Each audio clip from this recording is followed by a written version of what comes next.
Hello. Welcome to this episode of the Catechetical Corner, handing on and defending the faith. In the previous episode, Father Clinton Sensat wrapped up a four-part series on a retreat for catechists and religion teachers in Catholic schools and parishes within the diocese. This episode will be the first in a four-part series called Answering Atheism, the Philosophical Principles of Catechesis. Recently, the Office of Catechetics conducted a workshop to provide educators of the faith with answers to assertions made by skeptics when it comes to this frequently misrepresented topic. Most of them were born in a post-9/11 world dominated by instant feedback and self-gratification online. They assess and make judgments on information in a much different way than generations before them. Let's take a look at the best way to know and reach an audience who is searching for answers to life's most pressing questions, but have forgotten where to go in order to find them. Unfortunately, there's been some pretty startling statistics that were released by Bishop Robert Barron, who is the chairman of the Office of Evangelization and Catechesis for the United States Conference of Catholic Bishops. And back in July, when the bishops had a gathering for the USCCB, and he shared these statistics with them. And that's kind of where I want to start today, talk a little bit about the mentality of young people today, because when I was going to school, my mentality is much different. I'm pretty sure most of yours probably was as well. And how we have to know our audience and try to reach them where they're at so we can bring them to God. And the first thing we have to do is illustrate for them today that God exists, because a lot of them, even those that believe, have doubts, they have questions, and sometimes they don't get sufficient answers. And when they don't get sufficient answers from within the church, they get insufficient ones from outside the church. And oftentimes that will lead them away. And we don't want that to happen. We want them to stay in their faith. So I want to start with a couple of some statistical data that Bishop Robert Barron shared with the United States Conference of Catholic Bishops. I was born in 1978, so I'm kind of revealing my age to you today. The main focus of the study was two groups of people, millennials and what they call the Igen generation. The Igen generation would be anybody who was born post 9/11. So the millennials fall somewhere between the time I was born and the turn of the millennium in 2000, and Igen would be anybody that was born post 2001. 50% of people that identify themselves as millennials in the United States today that were raised Catholic have left the church. 1 out of 6 people, or one person, for every one person that we get that comes into the church, 6 people are leaving. They're sobering statistics. 79% of people that have been raised Catholic that choose to leave the church do so at the age of 23. And they reach the intellectual conclusion that they should leave the church at age 13, which is why I asked my son to be here. Although I don't think he has a problem with his faith based on the household that he's been raised in, I do want him to hear this, because he's going to be confronted with things in the world that most kids his age are going to be confronted with. And if we haven't done an adequate job answering that question, he's going to get an inadequate answer, and he's going to leave. 50% of those who leave the church become qualified as nuns. That doesn't mean they're wearing a habit or in a religious order. It means they have no religious affiliation whatsoever. I went to an Empower Life Team program at St. Pius. A friend of mine is the head of adult evangelization, but he spent many years in youth ministry. And they were having a group presentation about this specific group of people. And for most of us that teach CCD or in a Catholic school as a religion teacher or just as a teacher of whatever subject, the people that are coming into your classrooms now are falling in this Igen generation mentality. And what I found interesting when I went was that they showed this really great video from a new confirmation program Life Team has put out. It's called Purpose. And I'm just going to show it to you, and then I'm going to talk to you a little bit about their mentality. And about, despite the fact that they have this mentality, there is a hope that we can reach them and still give them what they're ultimately looking for, because they all have a God-sized hole, because they were designed to be in union with God. They just don't know that, and they're looking for happiness, and they're never going to find it unless they fill that hole with God. So despite what you're going to see in this video from this young person, there is hope that we have what they're looking for. We just have to convince them that they should listen to what we have to say. Right now, over 1 in 4 people in the United States is a part of Igen. That's me, and about 74 million other people. We are the most diverse and connected generation ever to exist. We are online. A lot. Over 25% of us spend 10 hours or more a day online. Most of us spend at least 6 hours a day online. Sometimes even at night. About for every 3 friends I have, 2 of them are online after midnight at least a few times a week. And almost all of my friends own a smartphone. It might be making our attention spans a little bit shorter. But we are really good at evaluating information quickly. We determine what is worth our time within a few seconds, or we move on. We have the world's largest library at our fingertips. But being connected isn't always a good thing. A third of us are bullied online. It is usually through social media. Yes, we know social media isn't always a good thing. 37% of us say it has a direct impact on our happiness. But it's scary to disconnect. Our world is lived through some apps we really like, especially this one. We ask big questions like, how can I be happy? How do I find a good job?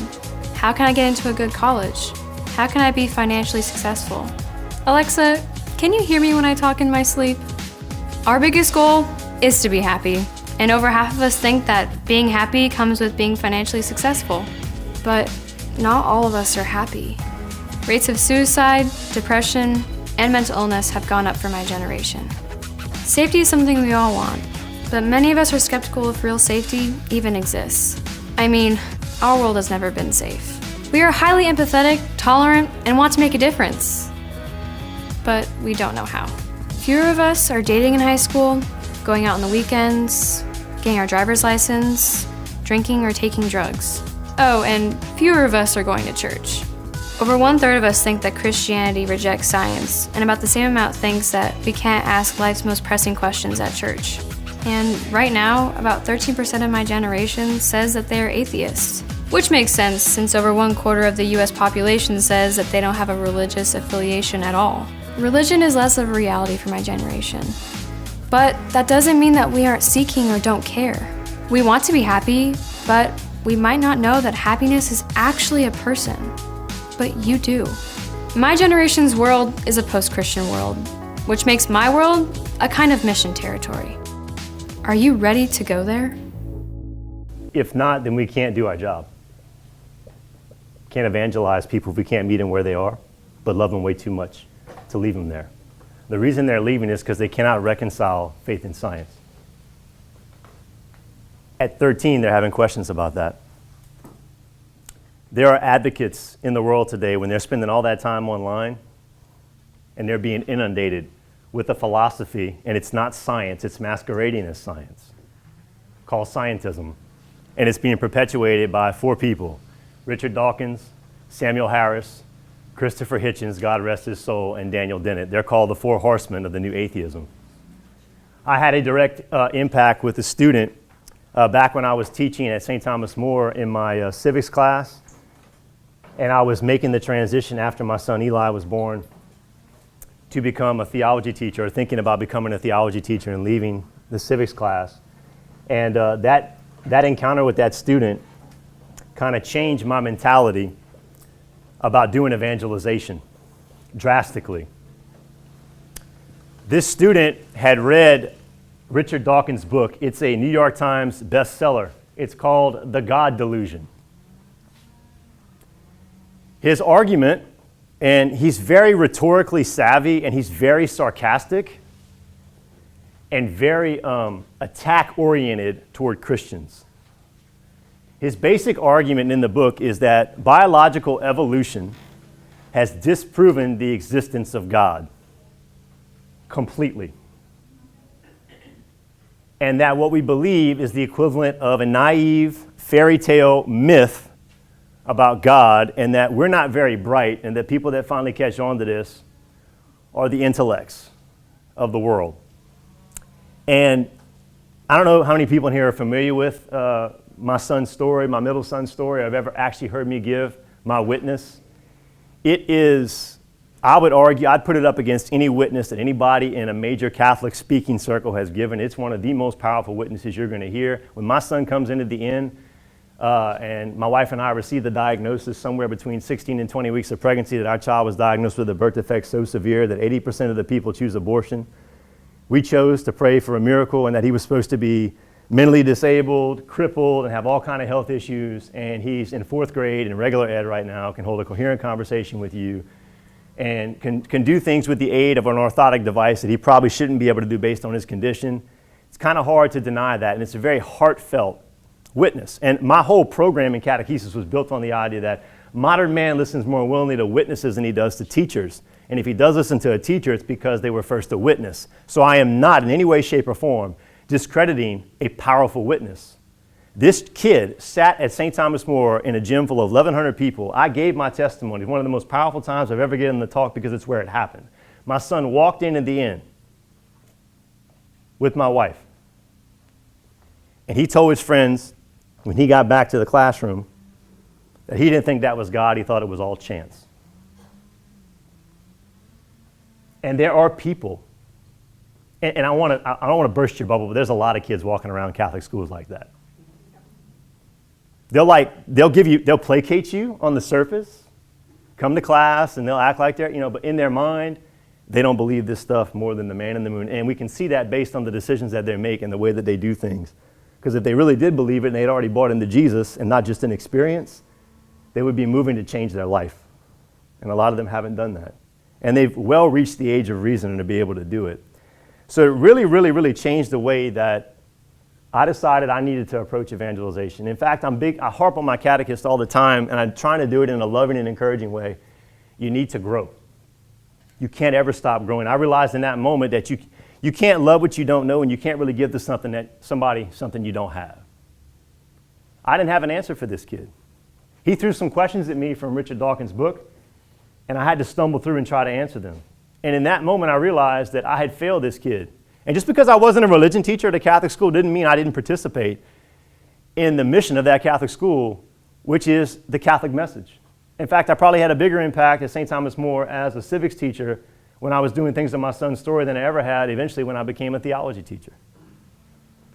Because kids expect theology teachers to say things like that. They're not expecting people in other classrooms that are teaching other subjects to be that spiritual or to be that transparent. So I decided that I needed to learn apologetics. 1 Peter 3:15, always be ready to give an explanation to those who ask you for the reason for the hope that is within you, and do it with gentleness and reverence. So in verse 16, those who malign you for being in union with God, they'll be put to shame. So we need to know not only what we teach, but why we teach it. And we have to give young people, we have to give them a reason to believe. So what else does Richard Dawkins do in his book? Richard Dawkins is, by professional qualification, a professional biologist. He basically attempted to critique 5 philosophical arguments that give evidence for the existence of God, written by a doctor of the church who lived in the 13th century, named St. Thomas Aquinas. I'm pretty sure everybody's probably heard of him. All right, he's a very, very important saint in the church, and he's given us an answer to these types of propositions. So I wanted to familiarize myself with that. And to give you an analogy of what Richard Dawkins did, it would be equal to somebody who is a philosopher by trade that took a college-level biology textbook, looked at the process of photosynthesis, and made an argument that stated it had disproven photosynthesis, all of science, and everything science had to say about the subject. Should any biologist take that philosopher's argument seriously? It's a rhetorical question. No, because they're not qualified to speak about biology as a what? Philosopher. This is what Richard Dawkins did. He tried to make an argument and put one out in error to disprove these 5 philosophical arguments for the evidence of God, and claimed that he did so in error and had succeeded in disproving God, disproving all of philosophy and everything philosophy had to say about God in general. So there's no way a professional philosopher should take a biologist who attempts to do that any more seriously than a biologist should take a philosopher who attempts to do that in biology. And what is philosophy? I gave you guys a definition there, right? By definition, philosophy is the love of wisdom or friendship with wisdom. Philosophy, in fact, most priests, when they go to formation, they go a long time, right? They go like 4 years to get a degree in philosophy first. Then they go another 4 years of formation and they get a degree in theology. Why? Because philosophy and theology do not contradict, they complement. Just like faith and reason, as we're going to see today, do not contradict, they complement. In fact, Vatican I teaches you can come to know that God exists by reason alone. You don't need faith or the Bible or divine revelation to come to know that God exists, which would show you off the bat, for one argument's purpose, that the church is not opposed to reason at all. In fact, everything the church teaches has to be in congruence or in agreement with reason. All right? Now, this is a great example of what I was just saying. Imagine someone holding forth on biology whose only knowledge of the subject is the Book of British Birds, and you have a rough idea of what it feels like to read Richard Dawkins on theology. Okay, I want to let you know first and foremost, and this needs to be communicated to our kids emphatically, the Catholic Church has never been opposed to or in contradiction with actual science. In fact, if you study the history of the church, most medieval universities were Catholic universities where they began to have people posing the question, do we look at the material world and can we see in the material world a form of intelligence? Can we measure that intelligence? Like we use a scientific method to tell us things about the natural world? And because those things have a source of intelligence, do they point back philosophically to what we've been saying about God from all eternity? So the church, that's a myth. It's an Enlightenment myth that's been perpetuated throughout the Western civilization post-Enlightenment to try to discredit the ability of the church to reconcile faith and reason. It's just really bad history. What the church does oppose is something called scientism. And it's the claim that science alone can render all truth that we can know about the natural world and about the world in general. Now, I don't know if you guys have ever heard of G.K. Chesterton. This is a picture of G.K. Chesterton. He is an late 19th century, early 20th century convert to the Catholic faith and an apologist from Anglicanism. And he gives this quote about scientism, and I'm going to kind of share the quote, which then I'm going to break it down in a very easy way to understand it. He says, the assertion that science alone, which is what scientism is, can render all known truth about the world is a reductionist view of reality. It's impractical because its ultimate claim cannot be determined through empirical data alone. Therefore, it's a self-refuting statement. In other words, science can't tell us everything we know about the known world. Science cannot tell you why something is beautiful or why it isn't beautiful.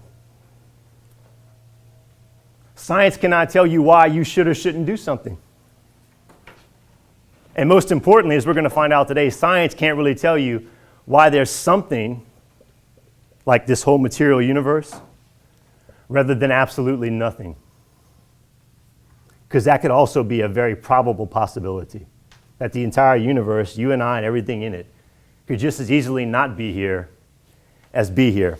In Richard Dawkins' book, and had I known this when I was dialoguing with the student, I certainly would have given him this information and showed him that, when you're using a philosophical claim masquerading as science, you can't disprove it with science. So you have to disprove a philosophical claim with a philosophical argument. But I'm going to do that today with a philosophical argument that is actually backed by actual science in quantum physics. It's called the cosmological argument for the existence of God. So before we jump into the cosmological argument, there's a couple of things that I want to lay out about God that we can know about his nature. And I gave you a definition, We're going to talk about some properties of God. Look there on the handout. It says, what's something's nature? It's a philosophical term. Nature is the word used to describe the essence of a living thing. The question, what is it, is what we typically ask when we see something in the material world. And its very nature tells us things about it. Like, for instance, if you compared a rock to a person, a rock can't absorb nutrients, it can't grow, it doesn't have any sensation, right? It's just there.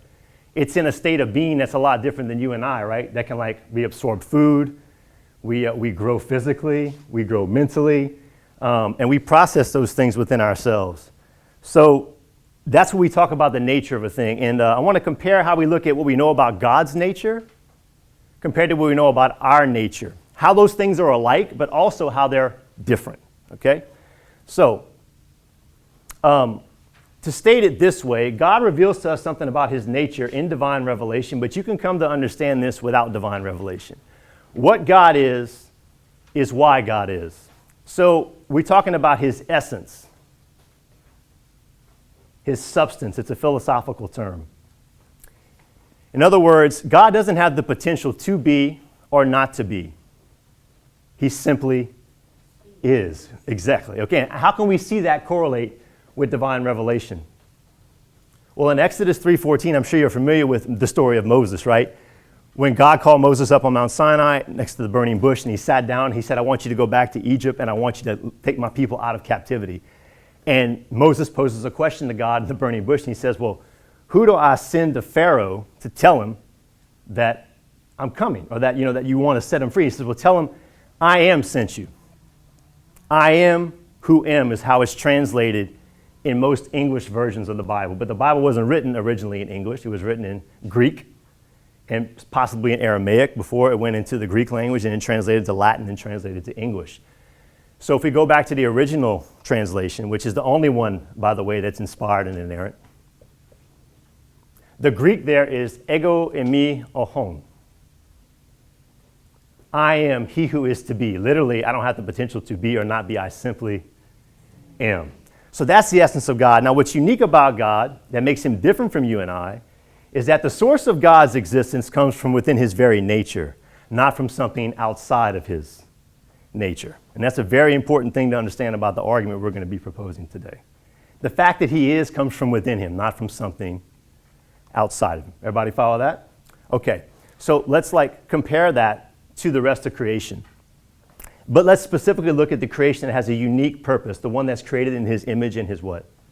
His likeness. And we all know, we tell our kids, right? We are created in the image and the likeness of God. So first I want to start with how we're like God, okay? We are a unique body-soul composite. We have an immaterial nature and we have a material nature about every person, okay? We have a unique body-soul composite. And we mirror God in our body and soul composite.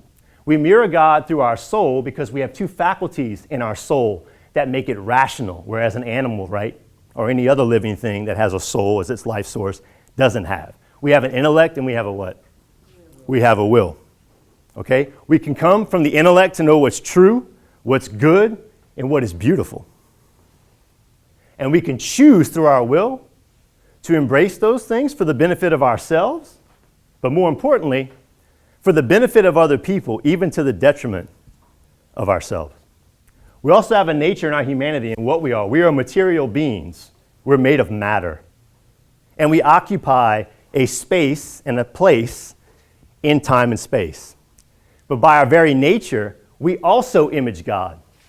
Because God in his nature is a communion of three what? Persons. Father, Son, and Holy Spirit. And they are a communion of infinite, self-giving love, where the beloved, who is the Son, right, is in a love relationship with the Father, who is the beloved, right? And then their love that's exchanged is the Holy what? The Holy Spirit. God in his very essence is not just existence, it's a relational what? Existence. We in our nature as human beings don't ever want to be by ourselves. We want to be in union with what? Other people. We're made for what? Communion, right? So in who we are, in our soul, and in what we are, our bodily nature, we do image God.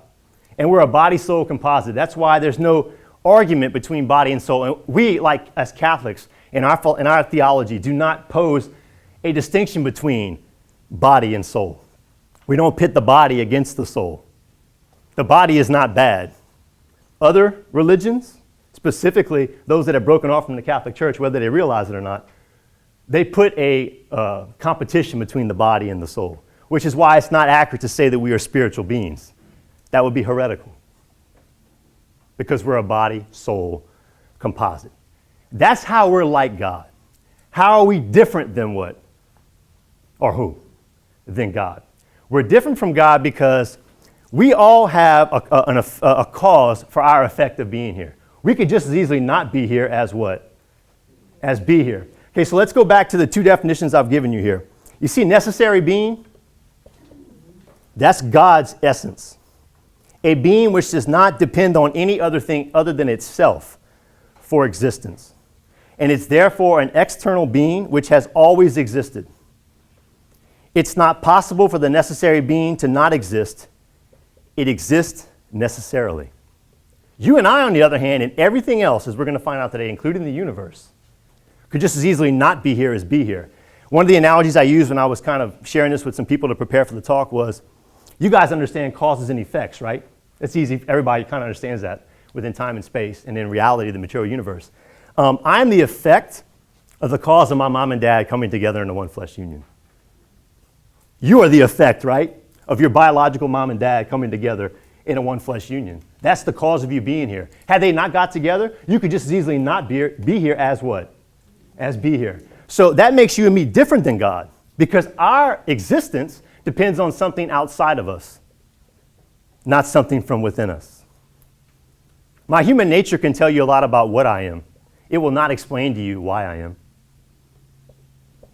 You and I are what we call philosophically contingent beings. So let's look at that definition. It's the opposite of necessary being. A being or entity which is dependent on a being or an entity outside of itself for its existence. That's how we're different than God. Our source of existence comes from something outside of us, not from something within the very nature of what we are. God, on the other hand, his essence of existence doesn't come from something outside of him. It comes from something of which he is totally an essence of from within. Does everybody understand that? Okay, that's really, really important to understanding the cosmological argument, which refutes a philosophical argument masquerading as science, known as scientism, which is what a lot of people have bought into when they say science has disproven the existence of God. St. Peter states in his second letter, "We did not follow cleverly devised myths when we made known to you the power and coming of our Lord Jesus Christ, but we had been eyewitnesses of his majesty." Has God really been disproven by modern science? Or is that just a comfortable position for someone to take who has heard only one side of an argument and refused to hear a rebuttal because it could be as convincing, but would demand a personal change in behavior that is very inconvenient? Thanks for tuning into this episode of the Catechetical Corner, handing on and defending the faith. And join us next time for a deeper look at the cosmological argument for the existence of God. God love you, and we'll see you next time.